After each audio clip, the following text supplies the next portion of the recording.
This happened a few months ago. I've been driving for Lyft for a few years now, and I usually stick to late night shifts. The roads are quieter and the tips are better, but there is a trade-off. Every once in a while you get a story that sticks with you, and not in a good way. I'd always thought of myself as careful. I've dealt with my fair share of odd passengers, but nothing, and I mean nothing, even came close to being as strange as what I'm about to tell you. I didn't have a dash cam at the time, and that night was the main reason I installed one. It started off normal enough, just me and the odd sounds my car would occasionally make. I've got this beat up 2005 Volvo, but it's reliable as hell. The streets were quite literally deserted, which, like I said earlier, I preferred. Sometime after 2 p.m. I got a request from a convenience store nearby. Seemed harmless at first, but for some reason I got this weird feeling in my gut about it. You ever get that feeling like something's off, but you can't explain why? That's exactly what hit me as I drove up. Before I even saw the guy, I figured out why I was getting that gut feeling. The convenience store I was pulling up to was closed. All the lights were off and there was not a single car in the lot. As I pulled closer, I saw him.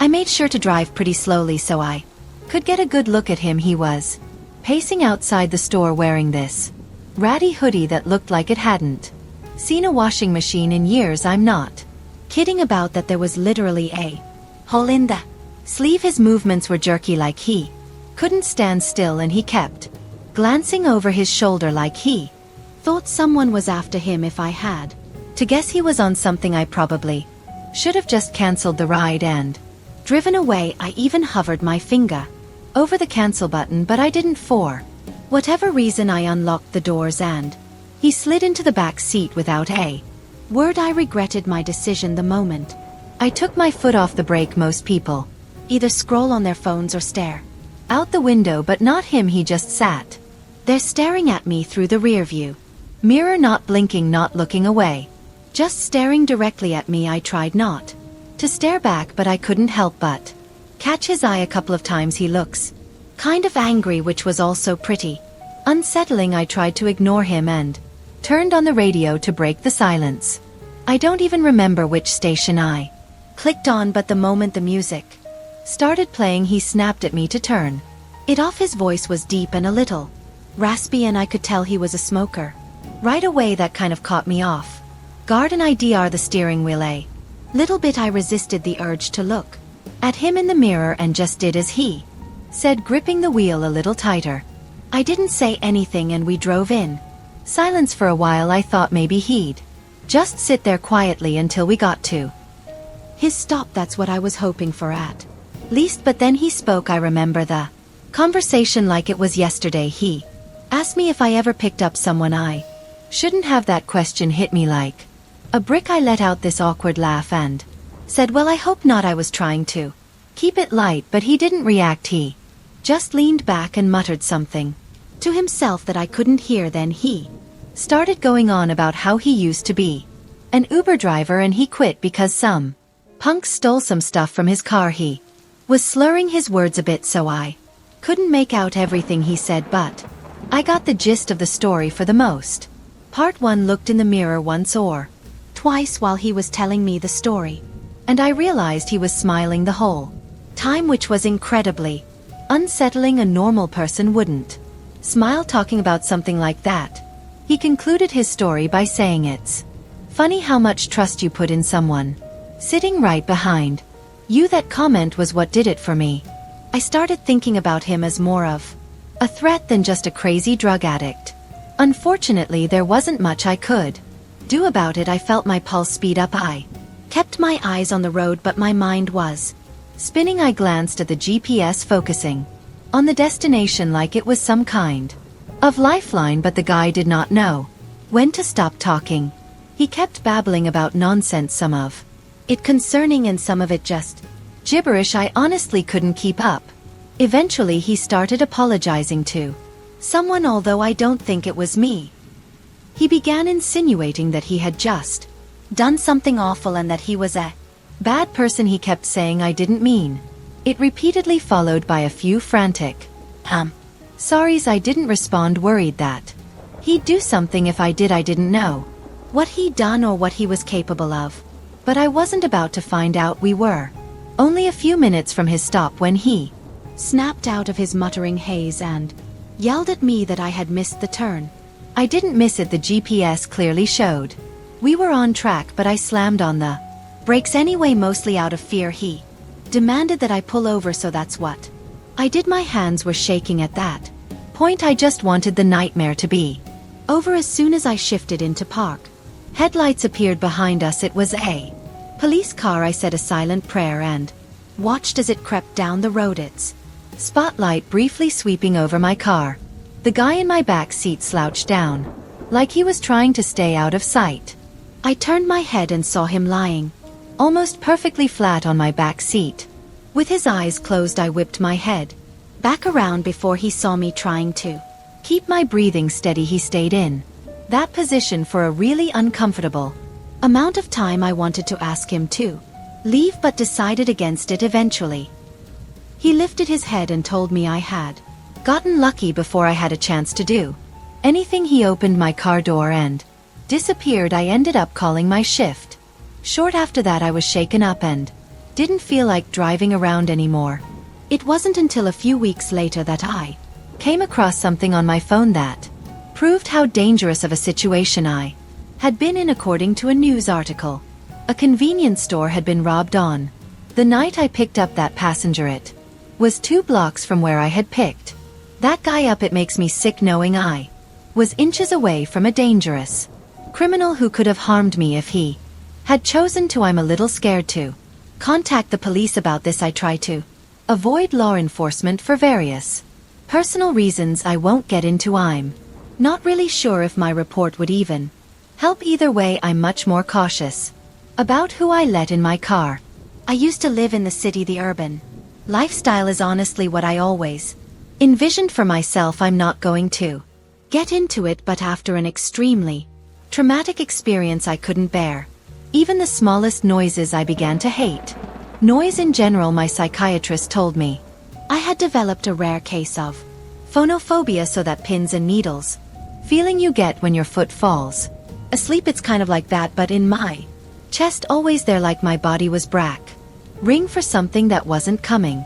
Every car horn or slamming door felt like a jolt straight to my nerves. I couldn't keep living like that. About 3 years ago, I found a cabin buried deep in the Pacific Northwest. I don't want to say exactly where it was for reasons you'll soon understand, but all I'll say is that it was somewhere in Oregon. It seemed perfect. Very few neighbors, no traffic, barely any cell service. What really sold me on it, though, was the lack of noise. It was just me and the peace and quiet. For the first time in months, I thought I might actually feel safe. The cabin itself was small but cozy. To be fair, it was exactly what the listing had promised. You could tell it had been built to last, with thick wooden beams and a sturdy stone fireplace. It smelled like pine and old books when I first walked in. You know, that kind of earthy scent that's almost comforting. Think like one of those old cabin style bed and breakfasts. For any of you who have gone skiing before, the nearest neighbor lived about a 10-minute walk down a narrow dirt path. I didn't meet her right away, though. For the first few days, I just soaked in the silence. I'd wake up to the sound of birds instead of sirens, and at night the only thing I heard was the wind brushing through the trees. It was like the whole world had pressed pause and I could finally breathe again. I did all my work from my laptop, so there really was no need for me to connect with the outside world. Beyond that, about a week after I moved in, there was a knock at the door. The cabin obviously had no doorbell, so those knocks were something I'd have to get used to. I opened the door, expecting it to be my neighbor, and it was a moderately old woman, carrying a basket of preserves like she just stepped out of a Hallmark movie. She introduced herself as Michelle and told me she lived about 10 minutes down the trail, which didn't sound far at all until you factored in how dense the woods were. I mean, you could get turned around in there just looking for firewood. She was in her late 60s with oddly long gray hair and these piercing blue eyes that made you feel like she could see right through you. She wasn't rude exactly, more like blunt. She welcomed me to the woods and extended the basket toward me like she was expecting me to take it. I didn't really have much of a choice. She was practically shoving it in my face. I know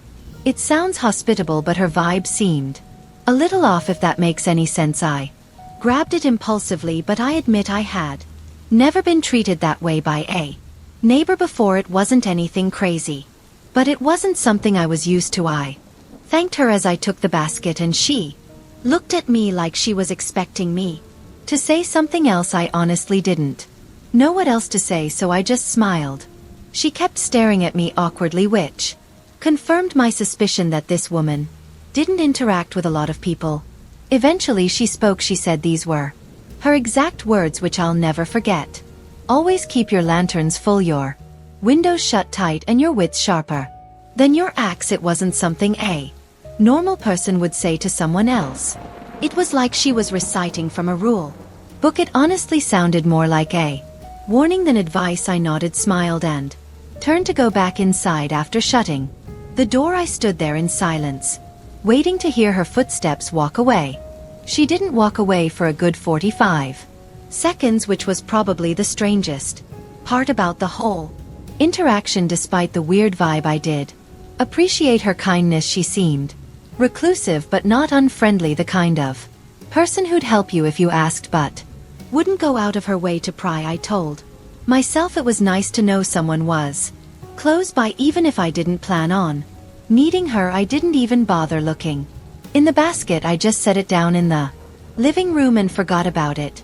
There was a thunderstorm that night, which is extremely rare for Oregon, but it does happen. I lit a few candles and curled up on the couch with a book, trying to ignore the fact that the power was flickering every few minutes. Some of you might find that kind of isolation scary, but I actually loved it for some reason. My brain wasn't freaked out by the natural sounds of the thunderstorm. It was actually that specific storm which gave me that realization. I listened intently to everything outside, and it was I say soothing, but of course that peaceful feeling didn't last. A few hours after the storm started, there was a knock at the door that nearly made me jump out of my skin. I say knock, but it was really more of a banging. It was loud and definitely not natural, like whoever it was didn't care that it was pouring outside. My heart started pounding, and I began to feel that god-awful tingly sensation in my chest. After hesitating for a few seconds, I grabbed the flashlight and got up to check who it was. I looked through the little glass window pane next to the door. It was Michelle, soaked to the bone and clutching a flashlight. I opened the door and she spoke before I even had a chance to greet her. She blurted out that she saw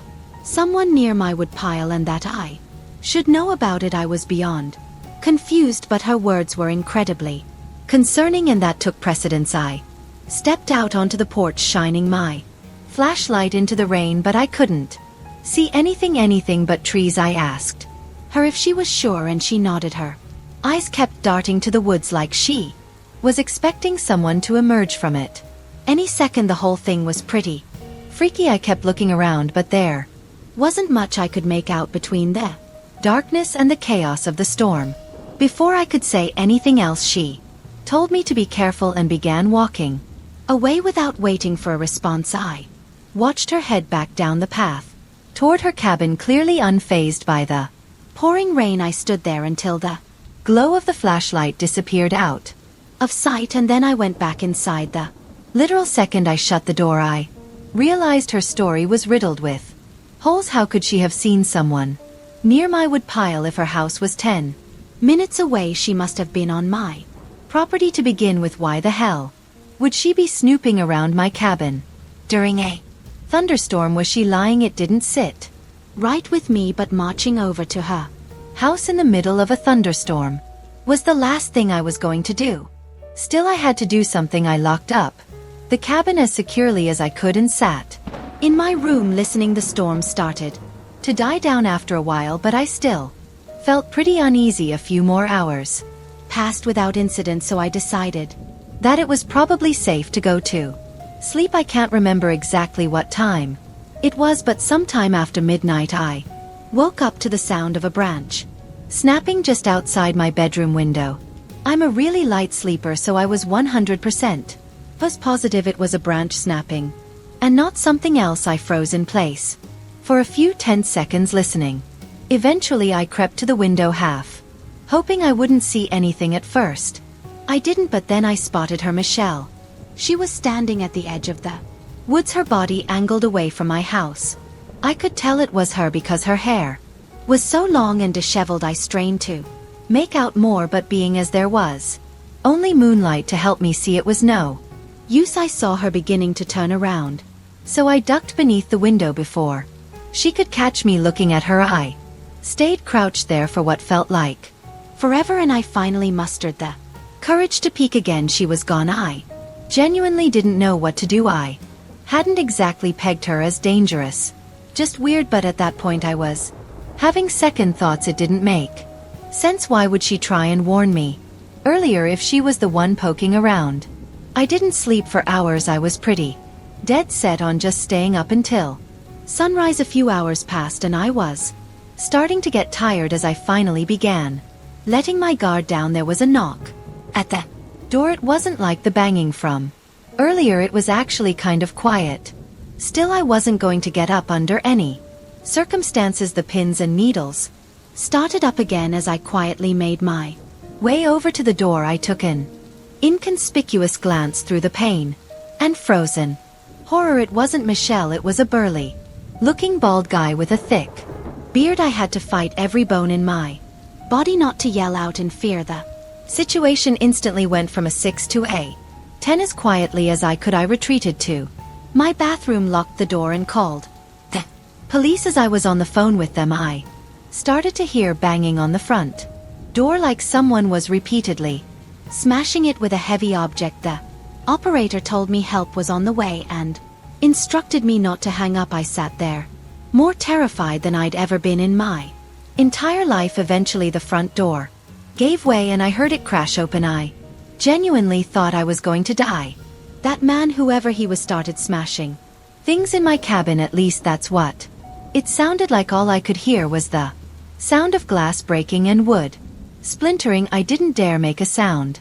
Luckily that man didn't seem to look for me because I never heard his footsteps leave the living room. Eventually the smashing sounds stopped and I was sitting in complete silence again. I had been fighting off a panic attack the whole time. To my surprise, the police actually arrived pretty quickly, but not soon enough to catch that guy in the ACT. He was long gone. I pleaded with the officers to help me out, but they were downright useless. They did a pathetic search of the surrounding property, but that was it. They wouldn't even agree to search the wood, saying that it was too dense and they were unlikely to find him there anyway. I begged them to accompany me to Michelle's house at least, which they agreed to. When we got to her property, my jaw literally dropped. The entire cabin was abandoned. The cops confirmed this and said no one had lived there in decades. I told them they had to search it for squatters, but they told me there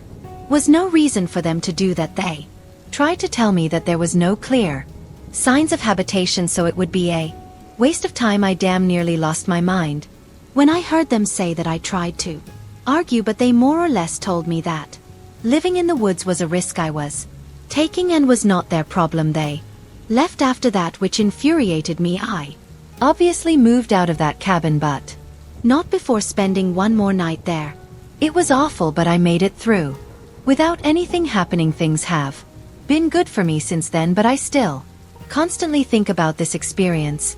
Some of my superstitious friends have theorized that Michelle was actually a spirit that was trying to protect me, and that she was really just trying to watch over my property for whatever reason. I don't believe in the paranormal, so I think it's much more likely that two people, her and that man, had been squatting in that abandoned cabin. I just still don't understand why they decided to target me, or why Michelle would bother to warn me if she were planning on breaking into my house. I don't think I'll ever know.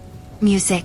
My name is Luke, my girlfriend Catherine, and I met 3 years ago as freshmen in college. We go to Stanford, which has been my dream school since I was like 8. Neither of us are from California. Pretty Far from it, actually. We're both from Ohio, her from Cincinnati and me just outside Columbus. I think that's a big reason we were so attracted to each other. I think people from similar areas are naturally drawn to each other for whatever reason. Stanford's not a huge school, but most of the student body is originally from California, so us being from the Midwest definitely differentiates us. One of the traditions we've created is how we split Christmas between our families. Catherine's popular amongst my relatives, so her presence is always appreciated and welcome. Damn near expected at this point, since her house is just a 2-hour drive from mine. We decided early on to spend Christmas Eve with my family, who celebrates Christmas Eve night, and then drive through the night to her house for Christmas Day. Until I met her, I didn't realize that most families celebrate Christmas the day of, not the night before. Oddly enough, my favorite part of the holiday isn't Christmas Eve or Christmas Day, though.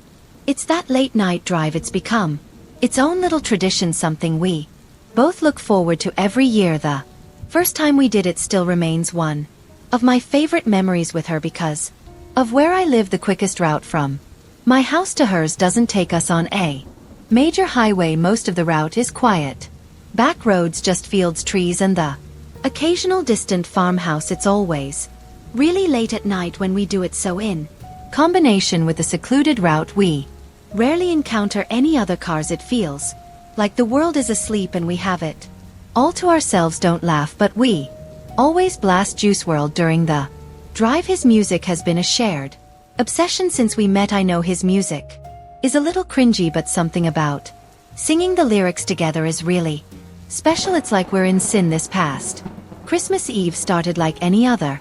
After a wholesome night with my entire extended family, we packed up my car around midnight and hit the road. The snow was falling lightly and the roads were deserted as expected. With the music and heat cranked up, everything felt perfect. That all changed in an instant, though what I'm about to describe to you is still one of the most unsettling things I've ever experienced. Probably the most unsettling thing. I was driving along when the music was interrupted by my phone ringing. I GL down a little, irritated that I'd be getting a call this late. It was an unknown number. I ignored it without thinking, probably a scam call. Those things are constant these days. Catherine made a joke about how committed those call center guys must be making calls on Christmas. I laughed in agreement, and that was that. But then a few minutes later, my phone rang a second time. I again looked down and saw that it was another unknown number, probably the same one as before. I sighed, irritated, but let it go too. Voicemail. Catherine glanced at me and raised her eyebrow, but didn't say anything. I tilted my phone towards her to show her that it was an unknown number, and she said, "That's so weird," with a confused look. I didn't respond, instead just shrugged my shoulders. The music eventually resumed and I tried to take my mind off the phone calls, but of course not. 2 minutes later my phone rang again. I was pissed at that point, cursing under my breath as I fumbled wildly for my phone. I snatched it from the console and swiped aggressively across the screen, ready to tell whoever it was to screw off for spamming my phone. I could tell I startled Catherine as her body tensed up with my sudden movements. In hindsight, I probably overreacted, but I was sick of being harassed. I basically barked hello into the phone with as sharp a tone as I could muster. I expected the scam script to begin, but I was instead met with silence. I turned up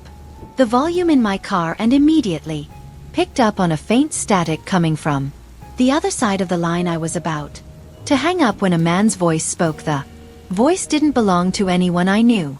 "Hello, Luke." I was so caught off guard I nearly swerved off the road. I couldn't speak. I felt my whole body starting to itch, which always happens to me when I'm nervous. Before I could respond, the man continued. He started reciting personal information, my full name, my address, details about my life that no stranger should know, details that no stranger could know. My mind was racing, trying to make sense of it. I wanted to pull over on the side of the road, but I kept driving like I was in some kind of trance. I considered shouting at him, but decided that anger wasn't the best resource in a situation like this after.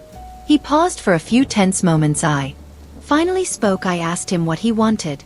In a steady voice, trying to hide the fear I was feeling. The voice paused before delivering the words that made my blood run cold. He said that he wasn't here for me, that he was here for Catherine. Hearing my girlfriend's name was about 100 times more terrifying than hearing my own, and the horrified expression on her face told me that she was just as shocked as I was. I blurted out that I didn't know a Catherine, that he must have the wrong number. The man chuckled before saying, "She's sitting right next to you." That was too much for me. I pulled over on the side of the road. I had no choice. My hands were literally shaking. Fear. I was about to say something when Catherine reached into my lap in one fluid movement and hung up the phone. Just like that, I literally screamed in her face, demanding to know why she hung up on a stranger that was making personal threats towards us. She didn't answer, just looked at me with wide, fearful eyes. I desperately tried to call the number back once, twice, 3 times, but it never went through. Catherine told me to keep driving, which I ultimately did, but not before questioning her.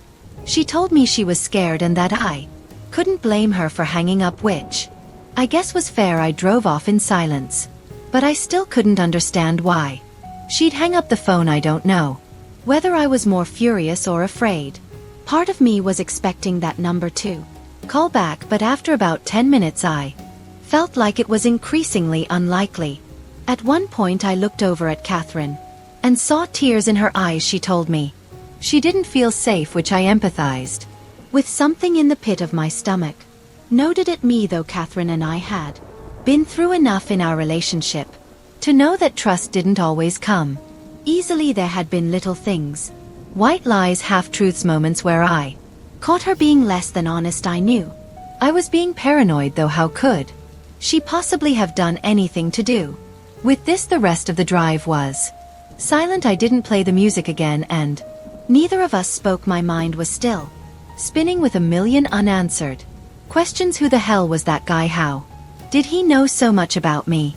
Only my family knew where we were driving that night, and they never pull a stunt like this. I was 100% sure of it. I couldn't think of another explanation, though. Even when we finally pulled into Catherine's driveway, I didn't feel much better. It's been almost a month since this happened, and I have yet to get my answers. Neither of our family members were responsible. We asked all of them.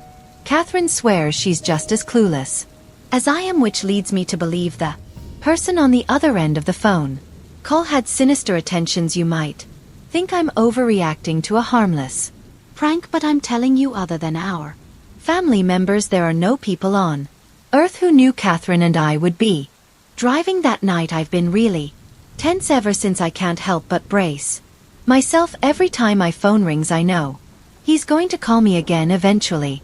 It's just a matter of time.